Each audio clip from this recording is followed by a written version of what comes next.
70% taż-żgħażagħ li għandhom bejn 13 u l-25 sena ibatu minn ansjetà.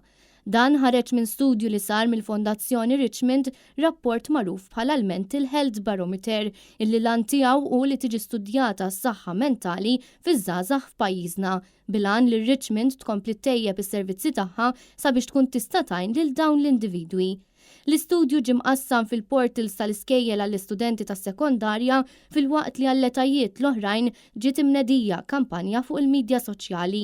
L-istudju analizza l-ħajja fl-iskola jew fuq il-post tax-xogħol, l-emozzjonijiet u l-perċezzjonijiet dwar is-servizzi ta' appoġġ għaż-żgħażagħ. Matul konferenza li saret minn Richmond fil-Palazz tal-Verdala, il-kap eżekuttiv Stefania de Mexant tkellmet dwar il-proġett Mental Wellbeing Center for Families with Young People li inkludi l-Youth Mental Health Barometers, videos edukattivi mirati lejn żgħażagħ sabiex ikunu jistgħu jifhmu s-saħħa mentali tagħhom u anke kif jistgħu itejbuha, materjal edukattiv immirat lejn il-ġenituri u anke taħriġ għal professjonisti li jaħdmu f'dan il-qasam.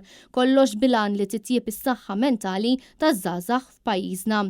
Net News tkellem mal-kap eżekuttiv tar Richmond Stefania de Mexant illi spjegat magħna kemm importanti li wieħed ma joqgħodx lura u jirrikorri għall-għajnuna meta jkollu bżonn. Richmond qiegħed hemmhekk biex tifhem dawn id-diffikultajiet u toffri servizzi li jindirizzaw il-bżonnijiet illi għandhom dawn iż-żgħażagħ. Ħafna mill-ħaddiema professjonisti tagħna huma żgħażagħ huma stess u allura ħajkunu kapaċi jifhmu dak li għaddejjin minnhom żgħażagħ oħrajn. U għalhekk jiena inħeġġeġ liż-żgħażagħ biex jikkuntattjawna biex inkunu nistgħu ngħinuhom fid-diffikultajiet li għandhom u nħeġġeġ ukoll lill-pubbliku biex jenna bid-donazzjoni tiegħu għaliex ħafna minn daw is-servizzi jingħataw b'xejn.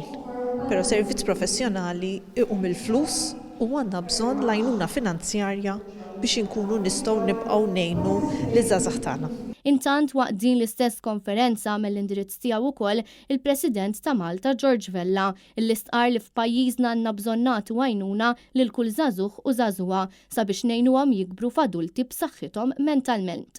Dan għaliex mhux kulħadd huwa psikoloġikament l-istess u hemm min jeħtieġ l-għajnuna.